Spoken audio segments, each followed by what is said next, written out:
Sure. My name's Laurel. I'm from New York, and I am currently doing two programs.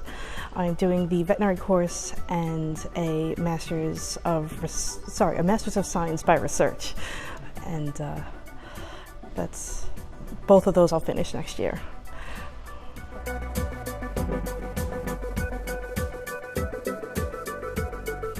It's been a bit of a long haul. I bounced around a lot through different universities, but I finally got my first degree from Stony Brook University, and that was in New York, and it was marine science. So that kind of got me on the path of working with marine mammals and getting involved in medicine and things like that. So after a few years of working in the field, I decided to apply to vet school, and so then I came here to Glasgow, and I've been here for 5 years now.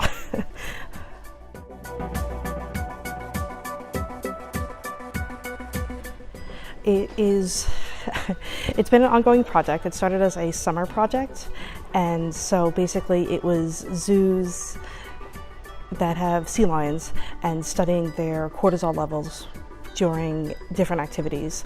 So basically we did cortisol levels during shows, after feeds, when they were involved with the public and things like that, to try and see what their stress levels were after each one of these activities. Yeah, so basically after my second year, I started doing a short summer research project. It was supposed to be only 4 weeks long, and here we are 3 years later. Basically, I started going to Blair Drummond up in Stirling and volunteering with their sea lions.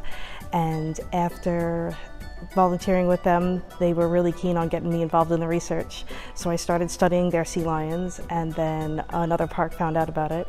And so the following year they kept me going with the study, and I added another zoo, and that went really well too. So then the school introduced me to the idea of intercalating a degree, which is basically taking a year out of the vet program to do an extra degree, and they set it up so that I continue doing my research. And now there are 7 parks throughout the UK and Ireland that are involved in the research, and there's about 28 or 30 sea lions that we're currently studying.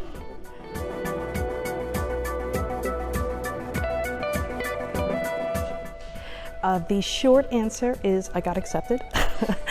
I applied to a bunch of different schools, but it basically came down to if I was going to Edinburgh or I was going to Glasgow, because those were my 2 top choices that I got admitted to. And then after that, it was the fact that one of the vets that I used to work for, she was a Glasgow grad, and she told me that Glasgow was way better than Edinburgh.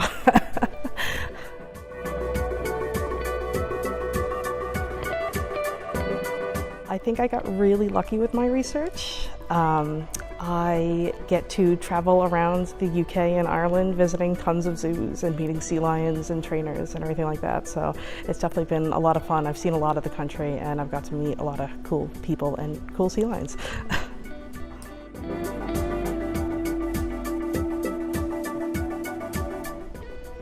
I think the most challenging part was definitely that I didn't have a lot of lab skills coming in, and I had to pretty quickly learn how to do ELISAs and run assay kits and things like that. And we also had a huge ordeal where some of the samples were contaminated with something, and it took us quite a long time to figure out what the contaminant was and how to get rid of it so the test kits would actually work.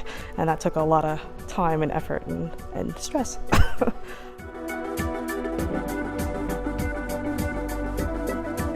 I'm hoping that I can somehow find a way to combine vet and research.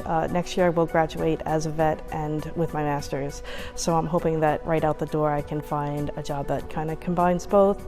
But everyone has basically told me that it's best to work on your clinical skills and then afterwards go back into research. So I'm still looking to find like an internship or a postgrad position where I can do clinical work, you know, still working with dogs, cats, stuff like that, but eventually I'd like to do zoo or conservation medicine.